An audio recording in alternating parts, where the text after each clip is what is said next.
Hello everyone, welcome to a new video. আজকে আমি তোমাদের সাথে শেয়ার করব চেন্নাইয়ের লাস্ট ডে ব্লগ।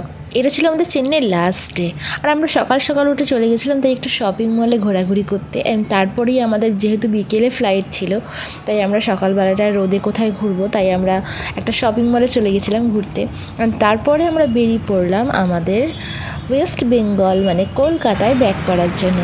তো দেখতে থাকো পুরো ভিডিওটা, তোমাদের সাথে আমি শেয়ার করছি। প্রথম দিন আমরা যে ভুলটা করেছিলাম, এয়ারপোর্ট থেকে আমরা ক্যাব বুক করেছিলাম, কিন্তু আজকে সেই ভুলটা আমরা করিনি। আজকে আমরা আমাদের ওখানে নিয়ারেস্ট যে মেট্রো স্টেশন ছিল সেখানে চলে গেছিলাম, আর মেট্রো ধরে খুব কম খরচে আমরা পৌঁছে গেলাম চেন্নাই এয়ারপোর্টে। মেট্রো থেকে চারিদিকের ভিউটাও কত সুন্দর লাগছিল, দেখো পুরো শহরটাকে বেশ দারুণ লাগছিল মেট্রো থেকে। তো ওটা দেখতে দেখতে আমরা পৌঁছে গেলাম ফাইনালি চেন্নাই এয়ারপোর্টে। চেন্নাই এয়ারপোর্টে আমরা এখন এন্ট্রি করলাম, এরপর দেখতে থাকো পুরো ভিডিওটা। এয়ারপোর্ট মেট্রোর একটা সুবিধা হলো যে এয়ারপোর্টে মেট্রো থেকে নামার পরই একদম এয়ারপোর্টের ভিতরে সরাসরি পৌঁছে যাওয়া যায় টার্মিনালে, মানে কোথাও বেরোতে হয় না। তো আমরা এইভাবেই আমাদের টার্মিনালে পৌঁছে গেলাম। চেন্নাই এয়ারপোর্টটা কত সুন্দর সাজানো ছিল, দেখো বেশ ভালো লাগছিল দেখতে। যেহেতু আমাদের ফ্লাইটটা দেরিতে ছিল, রাত 9টায় ছিল, আর আমরা একটু আগে থেকে ওখানে পৌঁছে গেছিলাম, তাই ওখানে বসে একটু বোরিংই হচ্ছিলাম। তাই ভাবলাম একটু ভিডিও শ্যুট করে নিই আর এডিটও করে নিই এই মাঝে। তো সেটাই করছিলাম। তারপরে আমাদের টাইম হয়ে এসেছিলো বোর্ডিংয়ের। তারপর আমরা চলে এলাম সেখানে চেক ইন করানোর পর লাগেজ এগুলো। তো দেখতে থাকো পুরো ভিডিওটা, আমি তোমাদের সাথে প্লেনে ওঠার ভিডিওটাও শেয়ার করছি। কথা বলতে বলতেই আমাদের বোর্ডিং স্টার্ট হয়ে যায়, আর আমরা চলে যাই ফ্লাইটে ওঠার জন্য। যখন প্রথমবার ফ্লাইটে চড়েছিলাম তখন বেশ ভয় লেগেছিল, তার সাথে একটা এক্সাইটমেন্টও কাজ করছিল। কিন্তু এটা যেহেতু দ্বিতীয়বার ছিল সেজন্য অতটা ভয়ও লাগছিল না, আর যেহেতু একবার প্রথমবার অভ্যাস হয়ে গেছে তাই আর অতটা ভয় লাগছিল না। তো প্লেনে উঠে পড়লাম, তারপরে আমার সিট খুঁজছিলাম আমি কোথায় আছে। তারপর আমরা যে যার সিট গ্রহণ করি, আর প্রত্যেকবারের মতন এবারেও জানলার ধারটা কিন্তু আমারই চাই, তাই জানলার ধারটাতে আমি বসেছিলাম আর জানলা দিয়ে দেখছিলাম যে লাগেজগুলো কিভাবে ওঠানো নামানো হয়। তাই ভাবলাম তোমাদেরকেও দেখাই।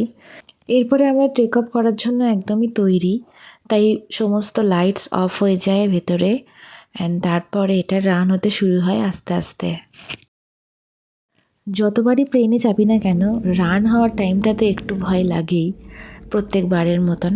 তো এইবারেও সেটাই হচ্ছিল, আমার হালকা হালকা ভয় লাগছিল। অল্প কিছুক্ষণ রান করার পরেই এটা উঠতে শুরু করে আকাশে।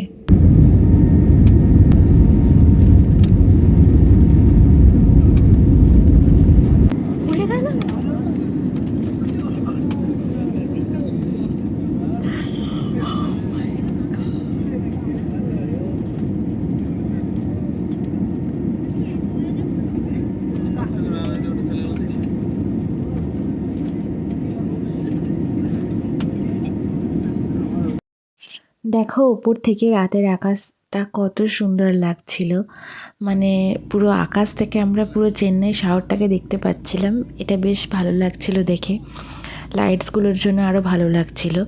তো দেখতে পাচ্ছ এরকম ওপরে হালকা হালকা মেঘ ভেসে যাচ্ছে, কালো কালো লাগছে, যেটা এখন রাতের বেলায়। যেহেতু সেদিন দিনের বেলায় এসেছিলাম সেজন্য ভিউটা আরও ভালো লাগছিল, কিন্তু রাতের বেলা তো আর অতটা ভিউ কিছু নেই দেখার। তার কিছুক্ষণ পরেই আমাদের প্লেনটা একটা টার্বুলেন্সের মধ্যে পড়ে যায়, অনেকক্ষণ ধরে ঝাঁকুনিটা হচ্ছিল, প্রায় আধ ঘন্টা ধরে। তো তারপরে ওই করতে করতে আমরা ঘুমিয়ে গেছিলাম। তারপরে কখন যে কলকাতায় এটা ল্যান্ডিং হয়ে গেল আমরা জানতেই পারলাম না ঘুমিয়ে ঘুমিয়ে। তারপর দেখলাম যে অ্যানাউন্স করছে ল্যান্ড হতে চলেছে আমাদের প্লেনটা।